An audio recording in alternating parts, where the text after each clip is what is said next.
easy for me to compass this. Although thou mayest think that it will not be easy, though thou get this, there is yet that which thou wilt not get. It will not be possible to hunt church truth without dread when the well-pergirded, the son of Eri. And know that throughout the world there is not a huntsman who can hunt with this dog, except Mabon the son of Madra.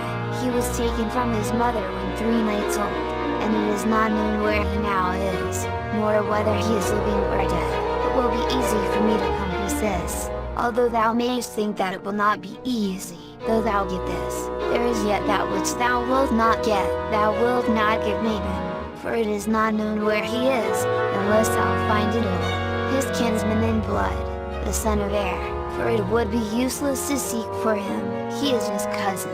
It will be easy for me to compass this. Although thou mayest think that it will not be easy, horses shall I have, and chivalry, and my lord and kinsman Arthur will obtain for me all these things, and I shall gain thy daughter.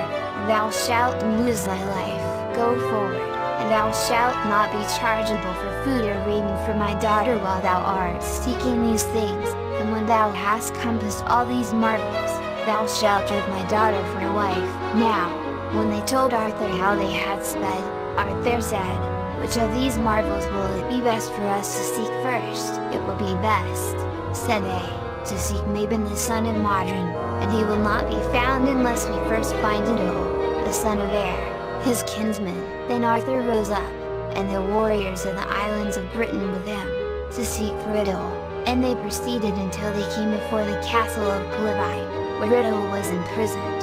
Glivai stood on the summit of his castle, and said, Arthur, what requirest thou of me, since nothing remains to me in this fortress, and I have neither joy nor pleasure in it, neither wheat nor oats? Said Arthur, not to injure thee came I hither, but to seek for the prisoner that is with thee. I will give thee my prisoner, though I had not thought to give him up to anyone. And therewith shalt thou have my support and my aid. His followers then said unto Arthur, Lord, go thou home.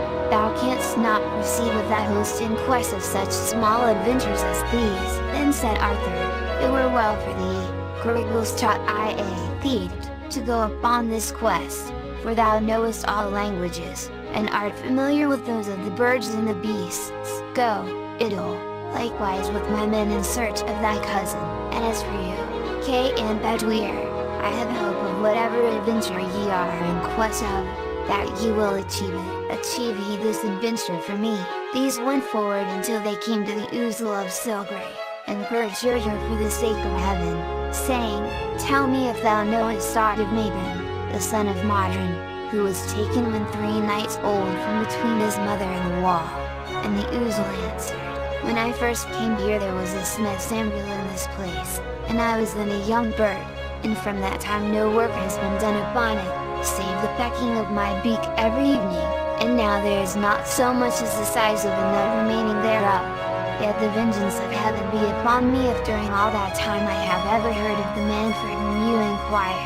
Nevertheless, there is a race of animals who are formed before me, and I will be your guide to them.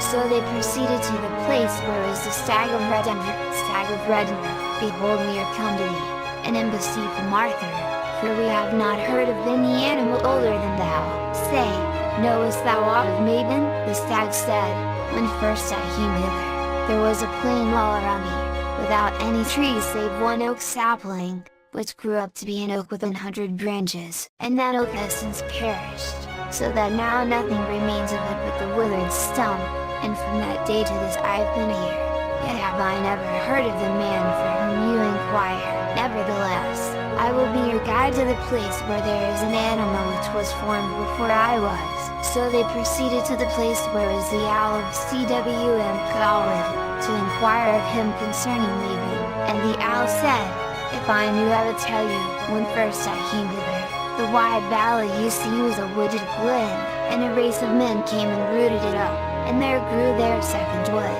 and this one is the third. My words, are they not withered stump?